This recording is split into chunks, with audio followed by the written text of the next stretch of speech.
at a bar. Right. All right, we are pushing live to YouTube. So for everyone joining, what we are trying to do today that we've had some success with is that as Scott presents, if you have relevant questions, things that he says that prompts a question for you, you use the Q&A tool or feature in Zoom. It's got 2 bubbles. So Q&A has 2 bubbles. Chat has 1 bubble. So use chat as you enter. Please tell us who you are, where you're from, drop a link to your newsletter. We'd love to know what you're up to and who we've got in this room. In addition, we have been bringing people on. Like, so Seth, he's handling tech during this whole thing. He will actually promote you to panelist, and he can let you show your video and your voice. If you prefer not to do that, just tell us, no, I'm not video worthy or ready right now, and we will ask your question for you. So that's a little bit of the housekeeping. I may repeat that in shorter phrases right at 3, since we're a little ahead right now. But I'm going to go ahead and hand host over to Seth. Have I already done that? No. I don't know why I'm muting and unmuting you accidentally over and over. I kind of nervous clicked on the wrong thing twice. Yeah, that's easy to do. It totally happens. All right, it is 3 o'clock. Welcome, everyone. We are in the second session of the day of day 2 of Newsletter Fest. Every session that we have put together has been intended to help you with some piece or goal of your newsletter. Today, we're talking with Scott Rogerson of UpContent about the power of curated newsletters. So very excited for his session. A couple of housekeeping things I just explained. We have the chat. That's the 1 bubble. I think Corey is how you pronounce the name. Just use the chat. So you'll see something pop up down there, or he just used it to tell the panelists. You can choose between talking to the panelists or the panelists and attendees. So if you want to drop where you're from, your name, your newsletter link, we would love to see y'all engaging there. We also have the Q&A, which is 2 buttons. I mean, not 2 buttons, 2 bubbles. That's where we'd like you to ask questions so that we can hold on to those and either interrupt Scott while he is speaking. I will do the role of interrupting and ask the question then, or save it for the end. And we ask that if you are interested in coming on video and asking your question in person, that you let us know. If not, we will ask it for you. So that's our housekeeping for Zoom. We also have a little, like a few announcements. We've got a Slack community going on for this event that we hope will live long beyond it and help newsletter creators engage. So Seth just dropped a link for that there. There are like 100 people in there right now chatting it up. There are some great channels in there like Newsletter Jobs, Newsletter Resources, and we are thinking of adding a Newsletter Fest bloopers channel in case you're interested in that. We also have 2 contests going on right now. One is to win a free year of Curated. We're giving 3 of those away.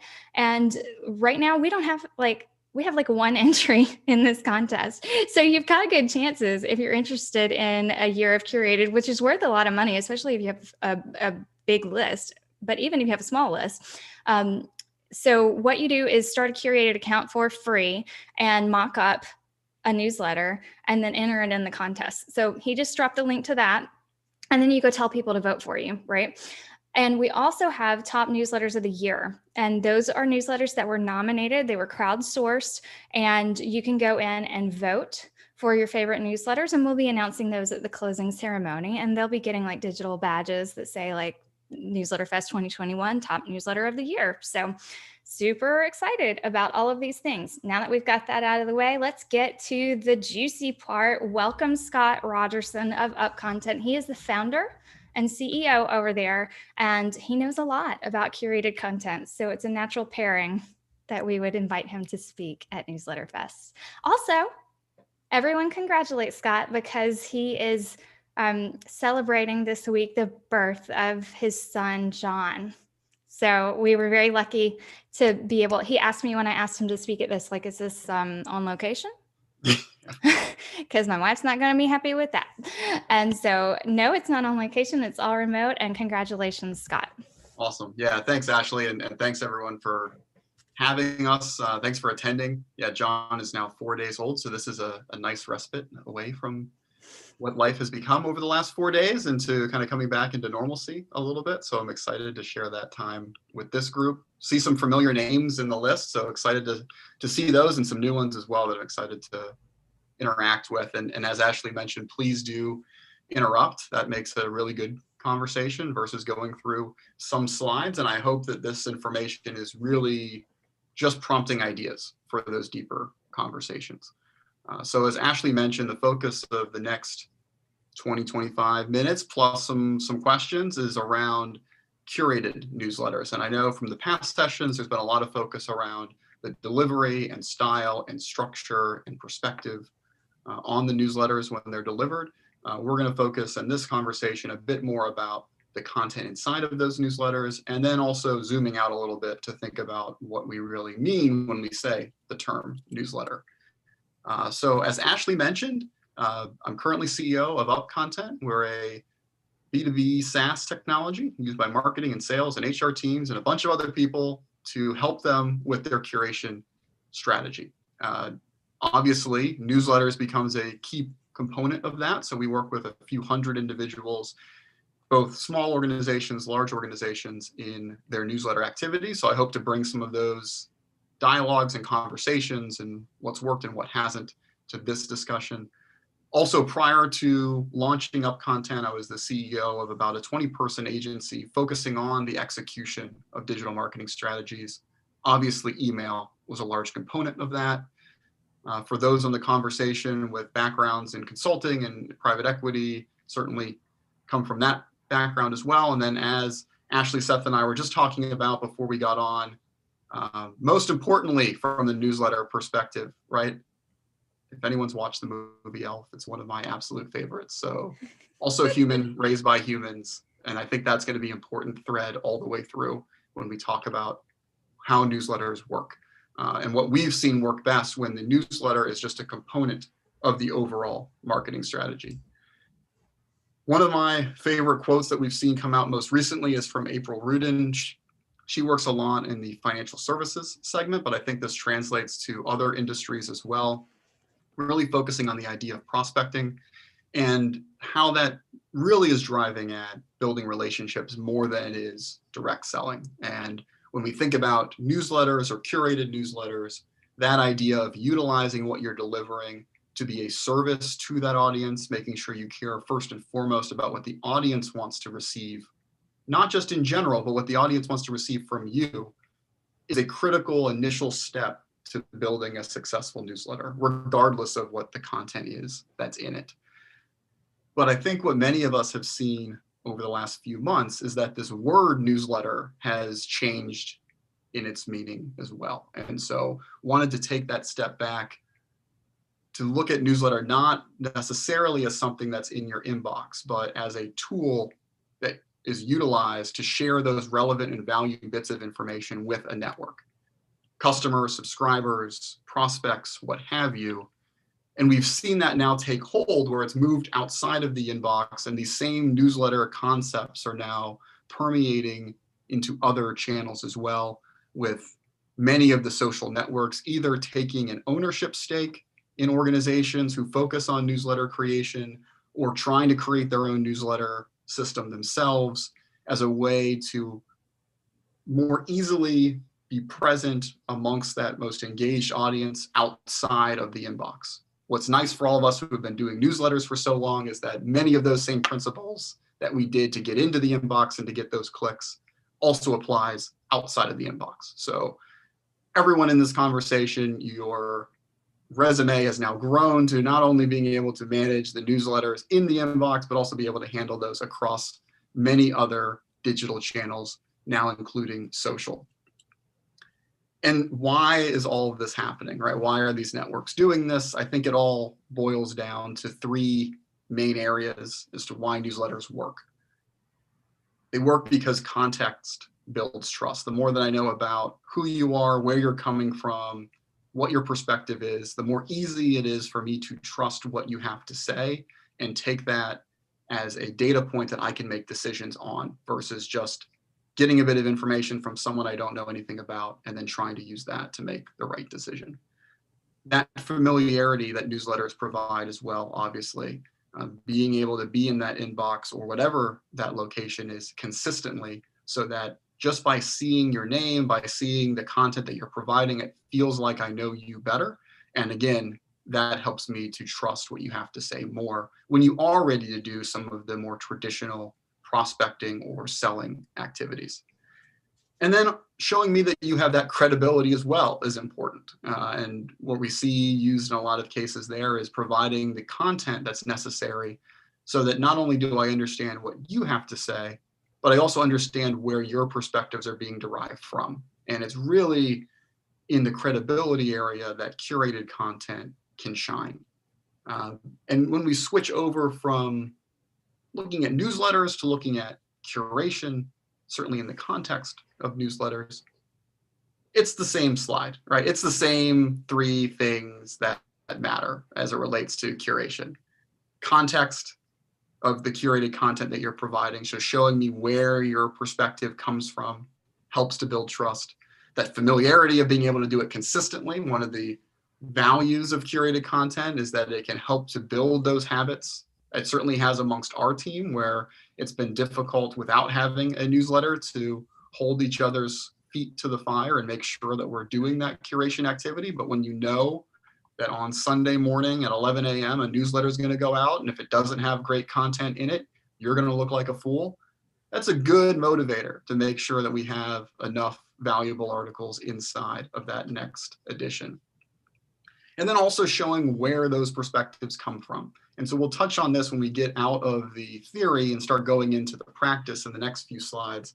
But building that credibility, not just for the brand that's sending out a newsletter under a purple banner in our case, but also knowing that the content that's inside of that newsletter is coming from the collective insights of our team, helps to build that credibility that it's not just one person with their ideas and they're putting the, in our case again, UpContent label on that, but really it's only Scott's view of the world, but it's actually the universal summation of our team's view of what's going on. And it's all of those articles being brought together and delivered. That really becomes the true, in our view, UpContent perspective in that newsletter. All that being said, from a customer's or recipient standpoint, this is their life over here, right? So there's just way too much stuff going on out there. There's no way for them to be able to read all of that stuff. And so they're looking to you as an organization that they want to trust to help them cut through that noise, figure out what they should be reading, what shouldn't they be reading, how should they view the decisions that they have to make, and curated content can help achieve that.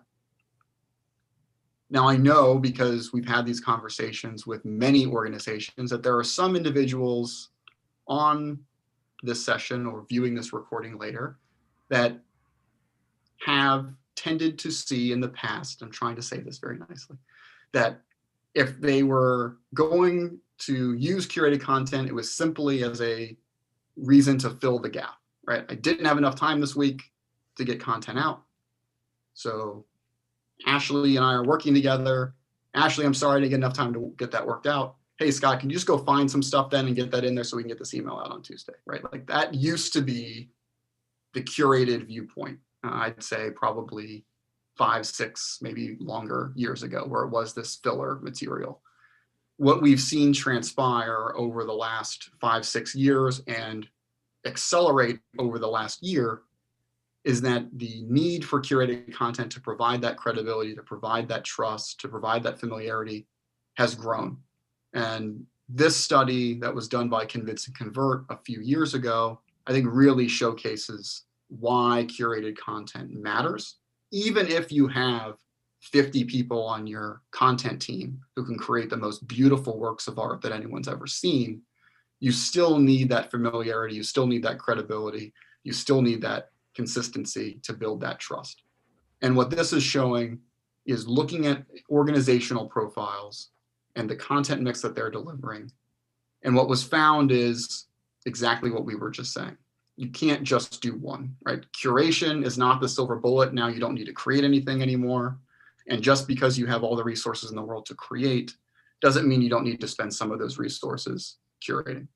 And really, when you can achieve that mix and that blend, what's being shown here, obviously nice round numbers, of between 50 and 75% of what you're delivering coming from third-party sources, it not only increases the engagement rate of just if you were just sending original content by more than twofold, but more importantly for all of us, it increases your conversion rate on your original content by more than twofold because of those 3 bullets that we were just talking about, of the credibility and familiarity and the trust that you're ultimately deriving.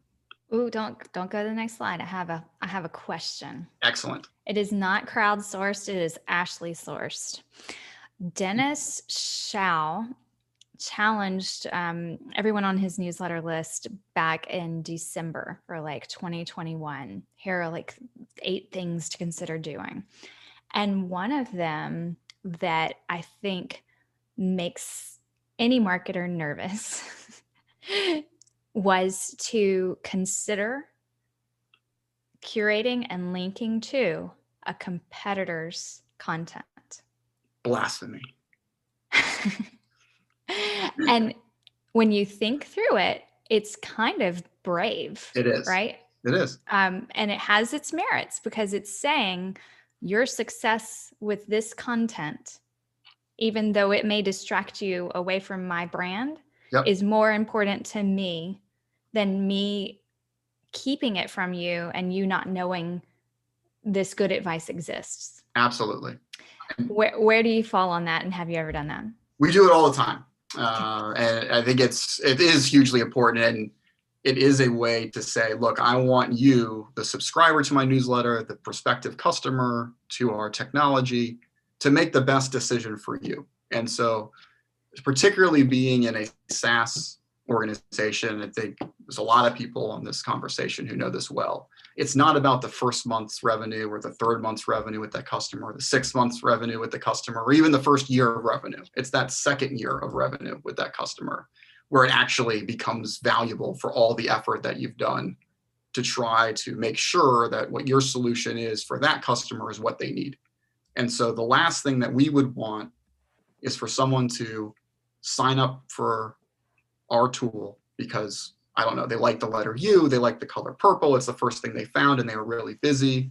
And then 3 days later, or a month later, even worse, after we've helped them onboard and get everything configured and tied together and they got the first articles flowing, they then open their eyes and someone mentions another tool and they wish they would have heard about that tool before, and they're now ready to switch over.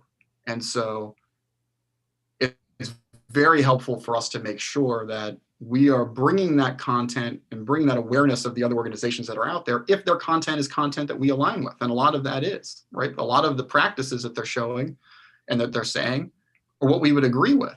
And so what better way to help someone feel like the time that they're going to spend reading that article is worthwhile if you're sharing an article, that article that's from a competitive organization, and saying, this is really worth reading, this is great stuff, right?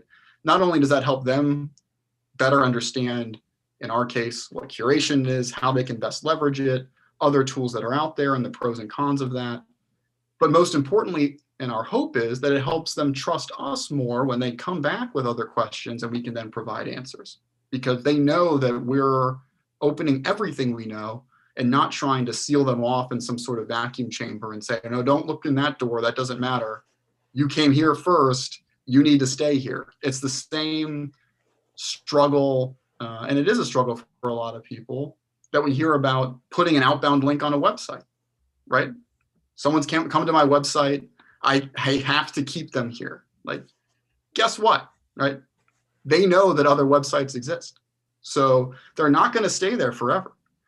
And we know that 70+% of people who come to your site are not going to convert in that first session, no matter what you're giving away to them. They have to do the research. They have to learn what's happening. And what better way to do that than for you to be the Sherpa guiding them through that research process. So when they're ready to make the decision, you have that trust, you have that familiarity, you have that credibility. So I would encourage a lot more of that. It also makes your competitors a little bit uneasy, right? Like, why the heck are they sharing and sending traffic over to our site?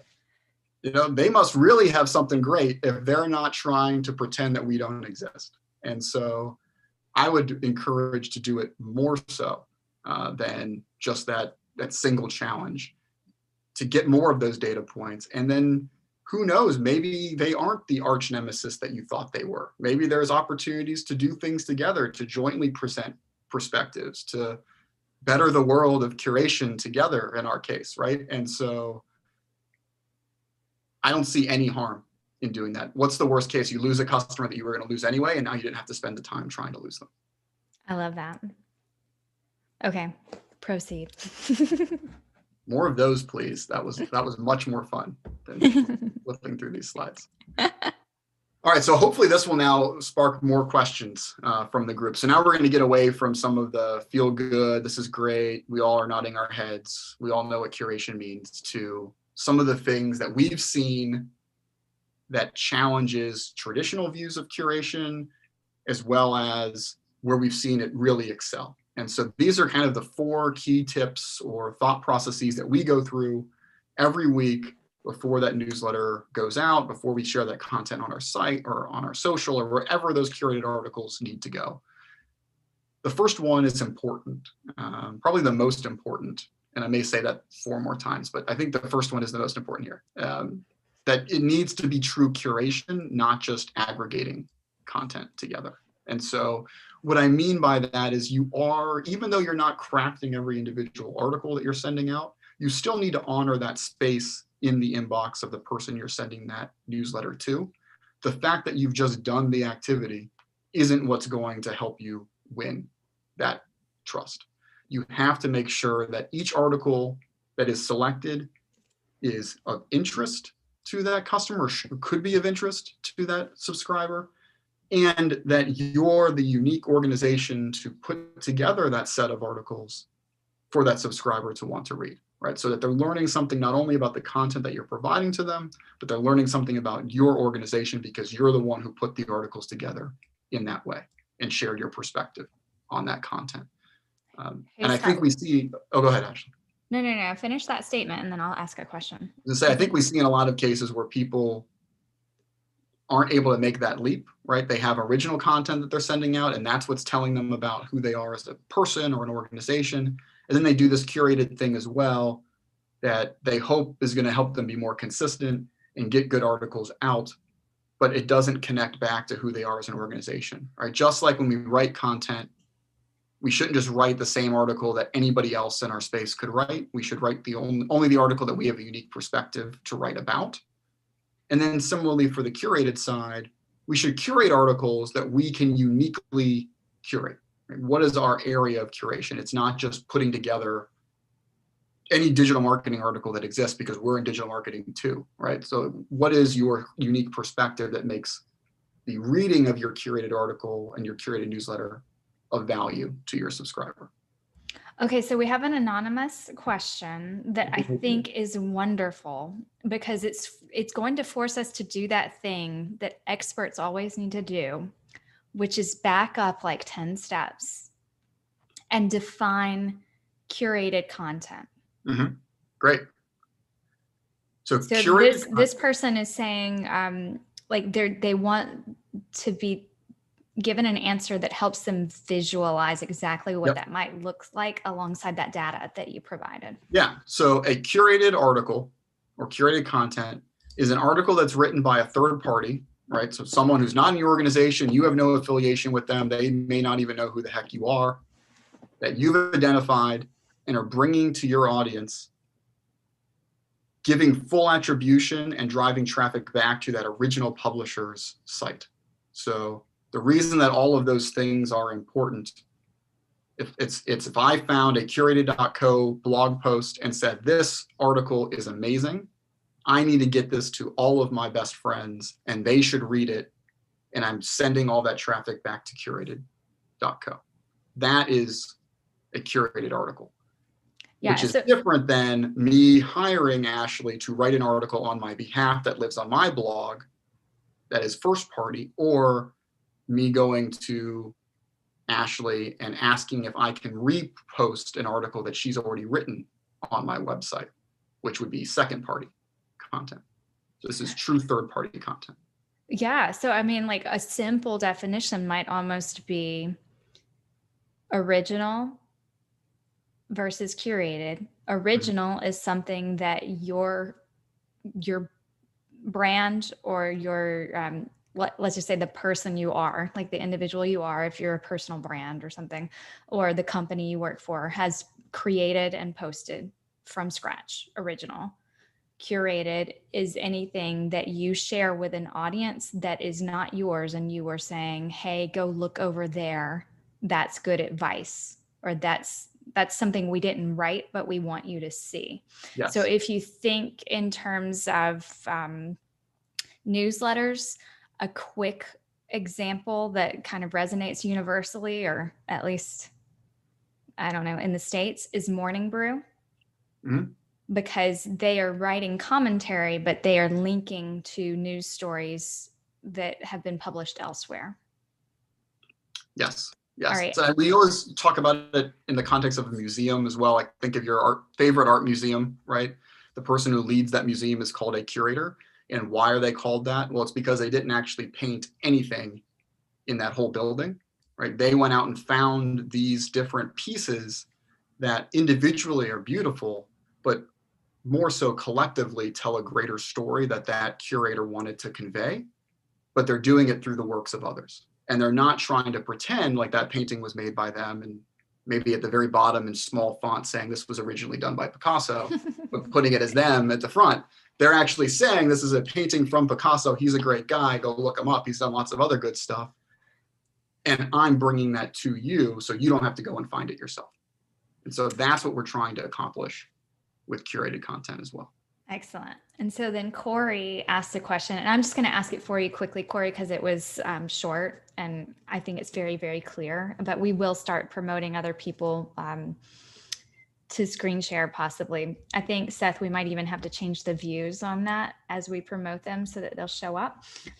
But the question was, are you saying give some context on the curated links we are providing? And that was when you were talking about curation, aggregation. Yeah. So that's an interesting art, right? And so I think the answer is yes, but don't do so much where I have to get all the way through your perspective to get to the thing that you were supposed to be providing me to help me define my own perspective. And so if anybody does recipes online, and I understand why it's done, but if you go to read a recipe online and I want to get to the ingredients and I want to get to the steps, I first have to go through like how many pets you have. Here's a picture of your dog eating the brownies. Here's some other thing. I use this pan. Here's an affiliate link. And then I finally get to the brownie recipe that I wanted to get to make the freaking brownies. And so don't do that. Oh my God, my husband complains about that all the time. It drives me nuts. So don't do that with your curated newsletter. Like if you have all of that context and perspective, that's an original content piece with links out to the other pieces that have helped to inform the creation of that perspective. Mm-hmm. Where we see the most success is in your curated newsletter, you're providing 1 or 2 sentences on why this article matters. So I think the answer is yes. If you have a perspective on that article, feel free to provide that, but don't let that become a blocker to providing the service to your audience because you feel frozen that you don't have a paragraph to write about that article.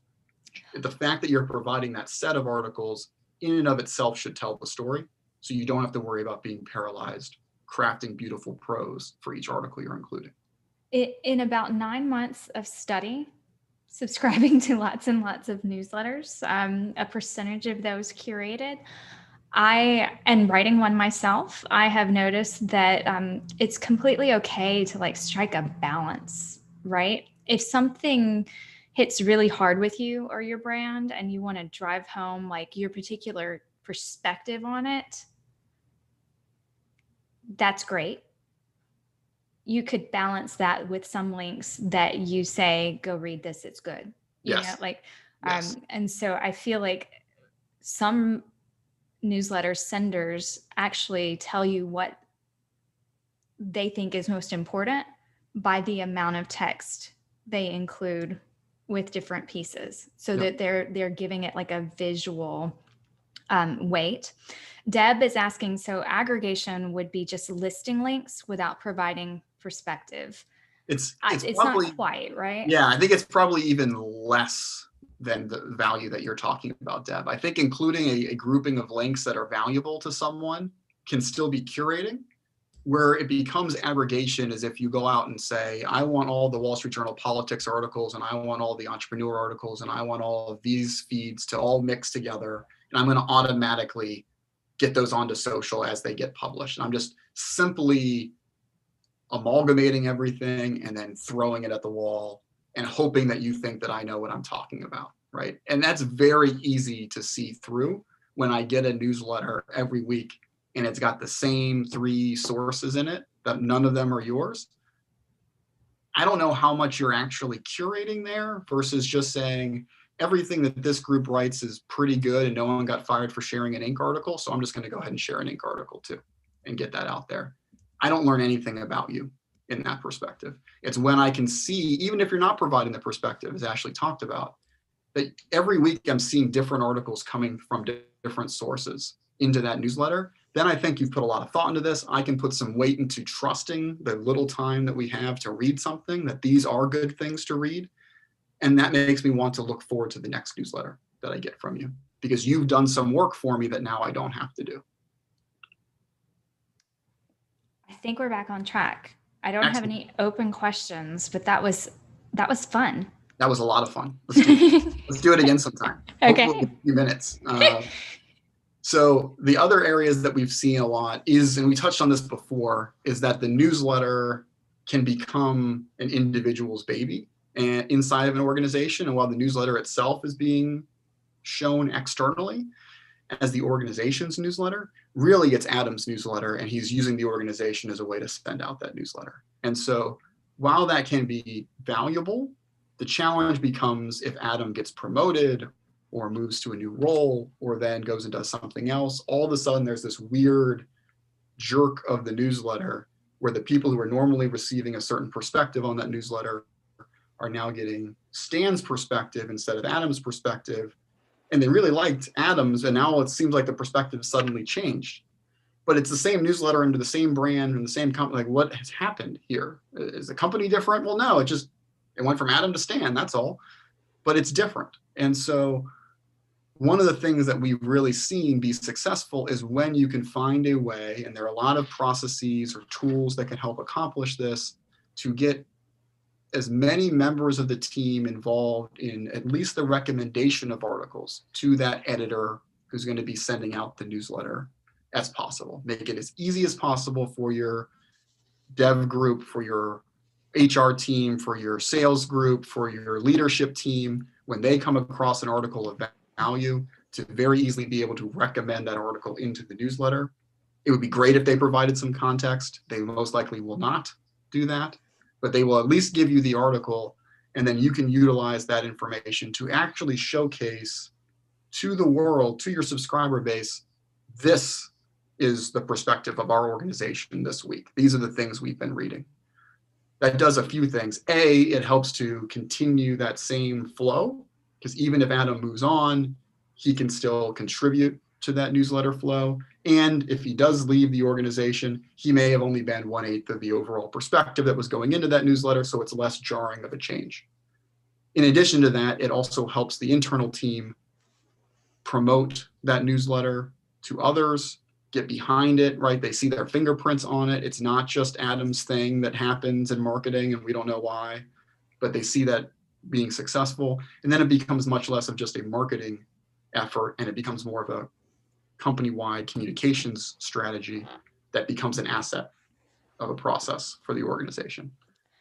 I think the additional advantage of that is that you're asking more people across the organization to care about what should be important to your end user. Yes. Yes. So Absolutely. everyone is aligning. Just that awareness, right? Customer first perspective of what's going on is great. And from the subscriber, it's a little bit of the behind the scenes, right? If I can see like this was curated by Ashley, this one was from Seth, this was from Scott, like, oh, wow, like there are really people behind there, like who are reading stuff. So they're literate and they're breathing and they're human beings. Like this is an organization I can get behind, right? So like that is a good way to convey that to those external subscribers. I don't want to alienate. Ooh, I heard myself twice. Did somebody turn? Okay. I don't want to alienate people who are just doing an individual newsletter from themselves and like kind of building an audience through that newsletter for whatever their goal is. So don't let what we're talking about right now, which is a collective, like which would be more like in the individual newsletter world, like a bundled or something, like 4 or 5 people working on a newsletter together. Don't let that intimidate you. This is a way for companies who are sending out curated newsletters to take advantage of a team of people who can curate. But also as an individual, don't be afraid to solicit advice from people in your industry and say like, hey, I'm always looking for good things to link to. And some of the tools out there, including ours, could allow you to add them to your software so that they can just send quick emails to your account when they see something they think you might be interested in. So if you feel like you're an island or something and you want some other opinions, I don't find it very hard when I'm a networker. When I see something interesting that I know a few of my friends might like to read, I forward it. So it would be like that kind of relationship. Yeah. No, I agree. I think this is more focused only on if it is done by a single person, but it's being marketed as a company campaign. If you're an individual creating your own individual newsletter and building your own personal brand, then the fact that you are doing it is a benefit, right? Because now I know exactly who I'm learning about. I'm not learning about an overall organization. I'm learning about Seth because it's Seth's newsletter that's going out. So I can clearly understand that personal brand then. It's the confusion occurs when it's just Seth sending it, but it's going out as the organization. And I'm supposed to now interpret everyone in the organization as having the same views that Seth has. That becomes the rub. I like your Shakespeare. And I think the other piece that we've already talked about is, and this is a tricky one too, this is a balance, particularly with the curated campaigns. And we've talked about this with the adding of context or some additional narrative around the article. Where we've seen the most success, if you're going the curated route, is to really focus it on being a service to those subscribers, preventing them from having to do the terrible task of going out and finding the articles that are worth reading, that they can trust, that are going to be valuable, and their decisions between now and the next time they get a newsletter from you. Versus, I found an article and here's 8 paragraphs on how this article makes me write and how you should buy my products because of it, right? That's a different campaign. You don't want to necessarily blend these together for a few reasons. One is writing those 8 paragraphs takes time, whereas the curation activity can be something that you can build into a habit with the space you have between the other meetings that you have going on. So you're much more likely to be able to get that curated article out consistently than necessarily you may be to get the original prose out all the time. In addition, when you blend these things together, what we've seen in a lot of cases, it becomes difficult to understand why a subscriber may have asked to no longer receive that newsletter from you. Was it because the curated articles weren't of value to them? Or was it because they didn't really want your original perspective at the moment because they don't know who the heck you are and they don't know why they should trust it yet? Or they love you and all they want is your original perspective and they don't really care what else you're reading, right? So you don't know what the answer is. And so what we often see being successful is continuing to have your original content go out at a different cadence than your curated content And that way you can allow individuals to opt into both if they want both, or you can have individuals that are either super early in your funnel and really don't care what you have to say yet, would love to see what you're reading, opt into your curated newsletter. Then after they become customers and they're sick of hearing what you have to say, they can also go back to getting your curated newsletter because they already know what you're all about and what you have to say. And then you've got your original content in between there as well. And then finally, and I think where all this ties together in our view, and this goes back to the curated and created side, where we've seen the most overall success outside of the email channel, outside of social, outside of web, or whatever channel the content's flowing into, being able to connect the dots between what you're curating and how that helps to drive interest and stimulate demand for what you're creating. So what your own original perspectives are. And so we often, amongst our team and with our customers, talk about this fattening of the right tail idea, which goes back to those either lovely or extremely infuriating Google Analytics charts that show when a new blog post gets created and you send out that email and you send out some social posts and you get a really beautiful, jump in the traffic to that page. And then all of a sudden it just falls off, right? Because you've already sent out that email. The people who wanted to read it initially have read it. And now you're waiting for the good old SEO machine to catch up and realize that it exists and start bringing organic traffic to that article that you created. Where we've seen curated articles be successful is to fatten the right side of that graph, meaning that how do we utilize third-party articles? If you wrote a content piece around how to use curated content in newsletters, finding articles that talk about the difficulties with newsletters, some of the benefits that newsletters have, sharing those articles in your curated newsletter, and then prompting that individual to, now that they've read those third-party articles and now they've got the context and you have some credibility and they're more familiar with you, to now come and read your original piece is a great way to connect those dots and help those people understand why they should spend the time reading what you have to say. And so that fattening the right tail has been one of those ways that we've brought the historically combative content development group with the sales and sales enablement team together, because we can utilize the curated perspectives to drive more traffic to the original perspectives, and then utilize that either inbound funnel or outbound process from a sales team by giving them those articles that they should be sharing that are written by third parties. And so I don't have to worry about feeling like I'm biased in my conversation in that email as a salesperson, but then connecting the dots with what we're having to say. So that's been a very important aspect, and one I think that sometimes can get forgotten if you see the curated efforts siloed from the other efforts that are happening in your strategies.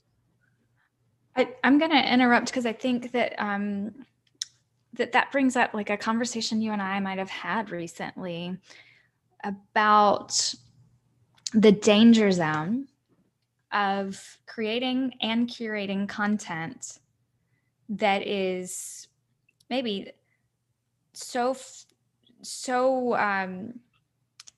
what's the right phrase? Top of funnel. Yeah. That it's not necessarily hitting your audience at the point you want it to be hitting them, which is at a decision-making time or something. So that you might use top of funnel curated content and then mid and bottom of funnel, or you might focus on using your creation budget, your original content budget on the things that are nearer to decision-making time. Yeah. Can you articulate that better than I just did? Yeah, no, I think exactly the way we've seen it, whereas curated content tends to be part of more of a barbell strategy. So you see third-party articles being utilized early on in that relationship when I don't know you, but I know who Forbes is and I know who SEO Journal is. And so I'm going to go, because you've shared that article, I'm going to go read those because I already trust them. So it's already worth my time to read that. And the fact that I didn't know that article existed until you shared it with me makes me want to learn more about you too. So that's early on in that process. We don't need yet another article around cookieless future for Google, for example, right? Like, we got it. It exists. It's going to happen. There are some very authoritative individuals who are writing great content about that. UpContent and our team, as much as I love us, have no business writing an article about that, right? It doesn't make sense. We don't have anything unique to say. We don't know what the heck we're talking about as it relates to that. So just because that's what everybody's talking about does not mean that we should be spending time writing that content. However, one of the benefits, quote unquote, to this process of cookieless futures is that we have to rely more on our audience building efforts than just paying for an audience that's already been built and then retargeting them with ads. So there is a connection to curated content, because if we can provide articles that matter to people, we can use that to more easily build our audience in the top of the funnel and then drive them forward. If that was a theme that I wanted to utilize to get more customers to sign up for UpContent, I would not write the cookieless future article, but I would go find search engine journal articles or Google articles or someone else who knows what the heck they're talking about that has written about that topic area. And then from that article, drive that traffic to a post that maybe we did create that talks about how curated content and this cookieless future fit together, that gets them to want to sign up for UpContent. Mm-hmm. And then after they're a customer, they probably don't care as much about what we have to say, even though I'd like to think that they do. But what they would like to receive, because they now trust us, is what they should be reading on a weekly basis, which is our curated newsletter as well. So that's the two ends of the barbell that we see the most impact, mm-hmm. rather than trying to just chase the latest trend and write an article about that as well that looks identical to the articles that everybody else has written. Excellent.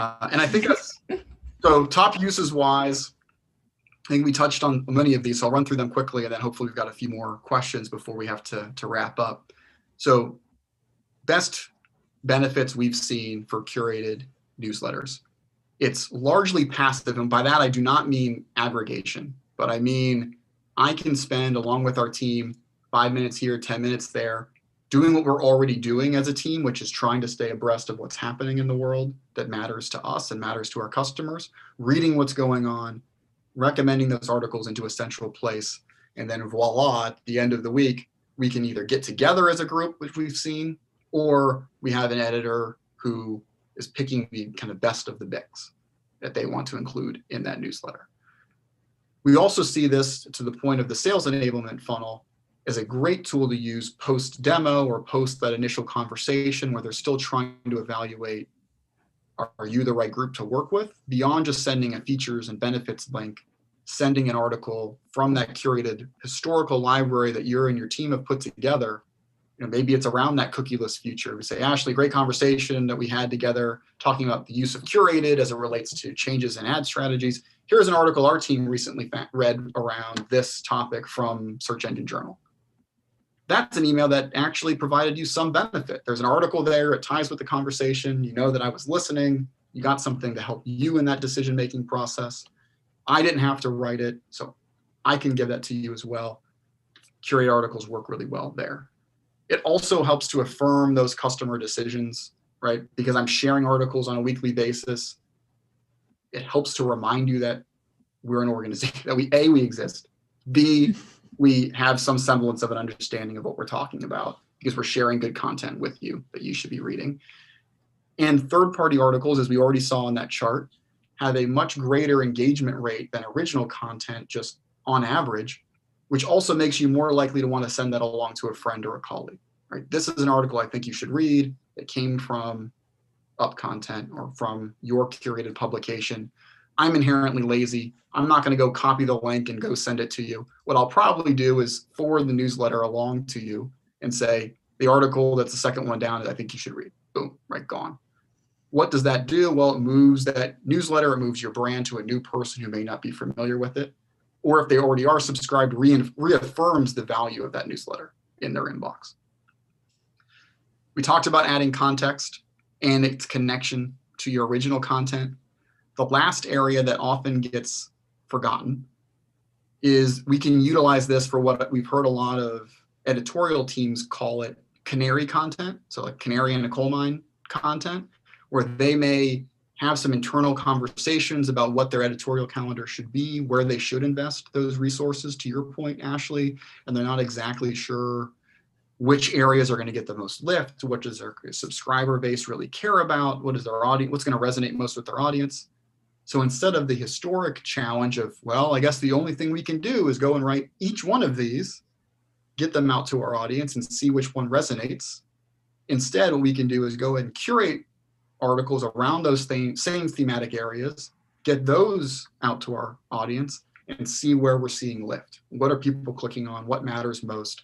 Okay, this is an area that we should be focusing upon from an original perspective because our audience cares about it and we've got a unique perspective to share about it.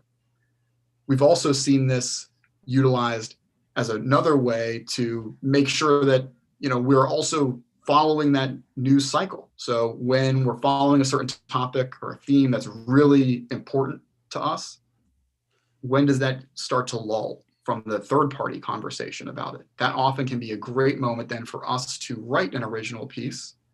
If it's a topic area that is, you know, non-seasonal in terms of importance, but for some reason the news media takes it seasonally. You know, we have a customer, for example, that focuses on childcare, right? And if you follow the news cycle for childcare just from curating content, you'll see in the fall, right before everybody goes back to school, there's tons and tons of articles about the importance of childcare. Or right after school ends, tons of articles about the importance of childcare. But childcare is important all the time. So this organization is elected to curate when the news cycle is frothy and then create when it's not. And because of that, they can get more eyeballs on their original content and utilize it over a longer time period rather than investing a bunch of effort and being just a drop in the noise that's already out there about that specific topic. And so that's been a really interesting way to utilize curated articles that has nothing to do with the direct benefit to the subscribers, but it's a great way to test what is interesting to that group without having to invest resources in writing. That is actually something I am addressing at 5 o'clock today. Awesome. As part of the testing topics in your curated newsletter or in your newsletter in general, because of the way we support the metrics that you get per topic category. Check it out. All right. So if you have questions, drop them in the Q&A. You want to reach Scott at UpContent.com. Everybody go email him. He'll get you on his UpContent newsletter subscription list at some point, I'm sure, and you'll see what he is talking about. There's a nice variety of articles in that every Sunday, which I think is a wonderful send time because he's sending when people aren't getting as many emails and when they are more apt to have the time to open, browse, click through, etc. And UpContent has some really cool integration with Sniply, which then actually when you click on the URL or when you click the link in his company's email newsletter, it takes you to the original source of content, like the third-party source, but it puts in a little, what is that, a slider? Yeah, like a little banner. Like a little banner, and that banner says UpContent on it and has a CTA button that can get you back to UpContent. So it kind of just reminds you, hey, you got here via this brand. Exactly. So we have Corey ready to come live and ask you a question. Do you mind stopping your screen share so we can do a little face-to-face? Love it. All right. Seth is going to bring Corey live. I think you're ready, Corey. You just have to be unmuted and maybe show your video.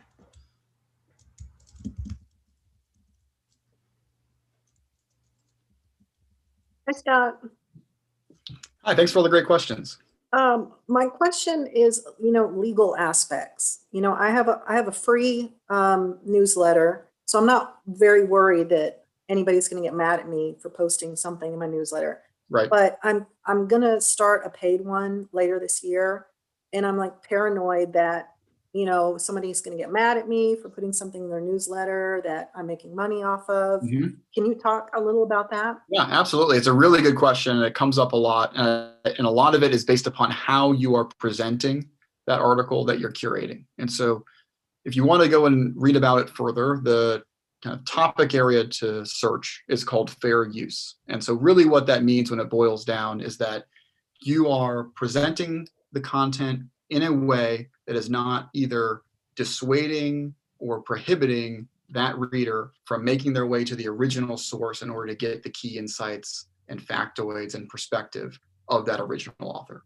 So what that means in real life is if you've gone to a page and seen, you know, with somebody has copied an entire Forbes article onto a page of their website and at the very bottom says this article was originally from Forbes, that's not fair use, right? Because why would I as a reader ever go to the Forbes article then, because I'm just reading it on your page?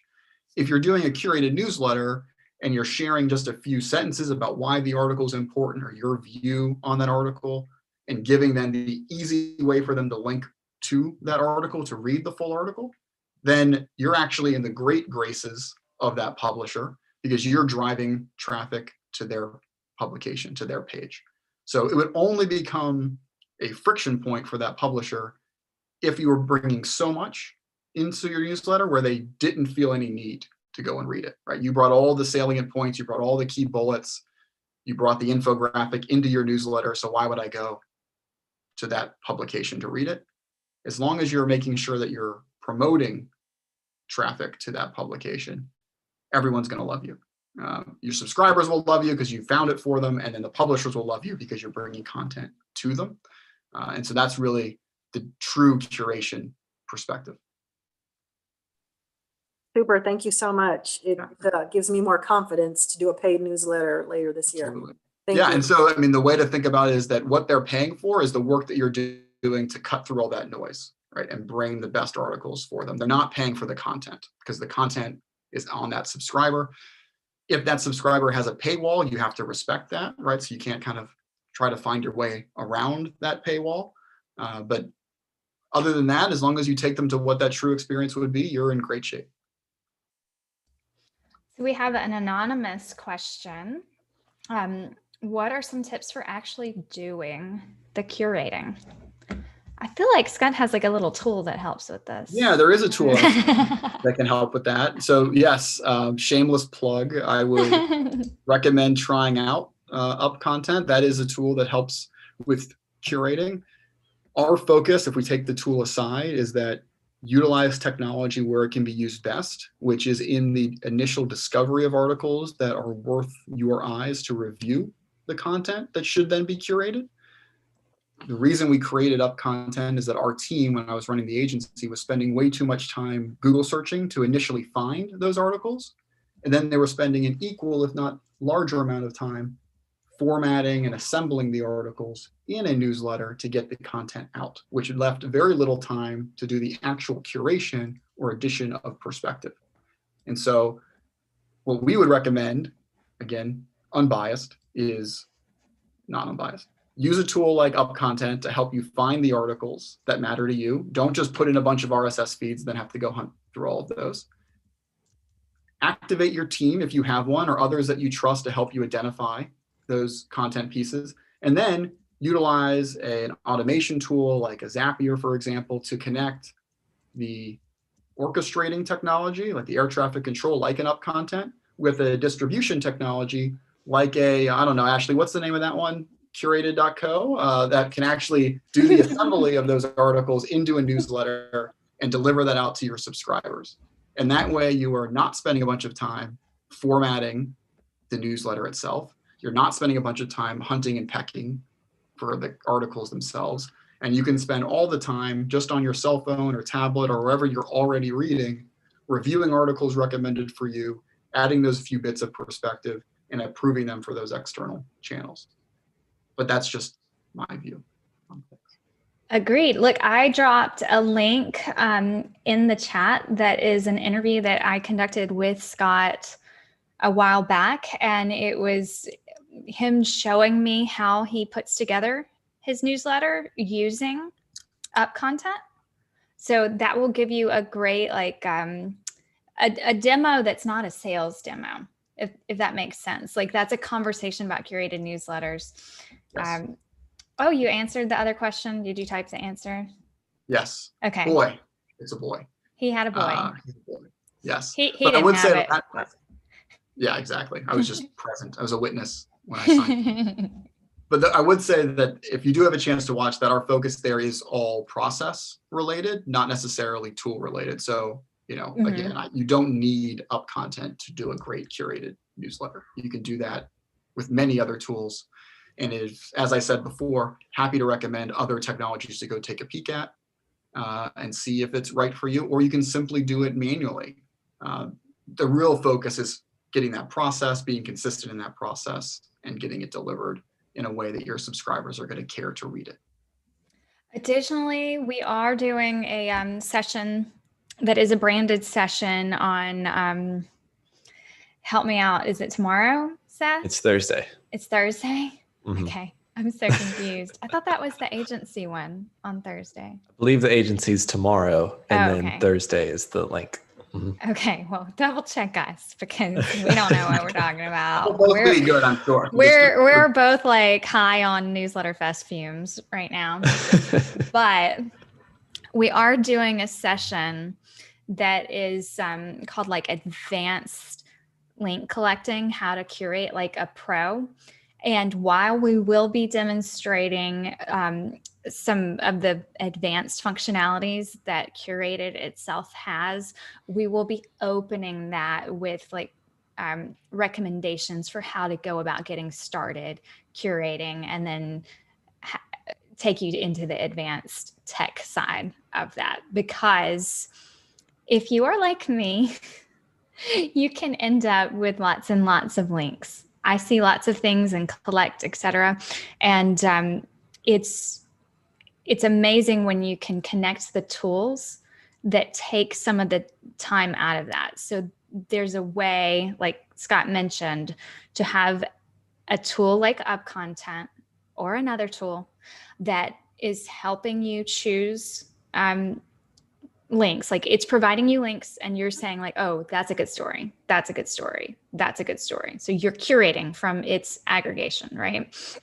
And the moment you say, that's a good story, I want it in my newsletter, a zap goes, hey, newsletter builder, put this in the collected links that they're going to put in their newsletter. So it's just kind of a way of automating some of the things that you could also do if you like spending time in Google Docs or Google Sheets or whatever your like long form method of copy paste link, put it here, bring it into here. Now, you know, like, so it's intended to reduce that friction in your work sequence. So enough about that. Any other questions for Scott before we close this session right on time or 1 minute after?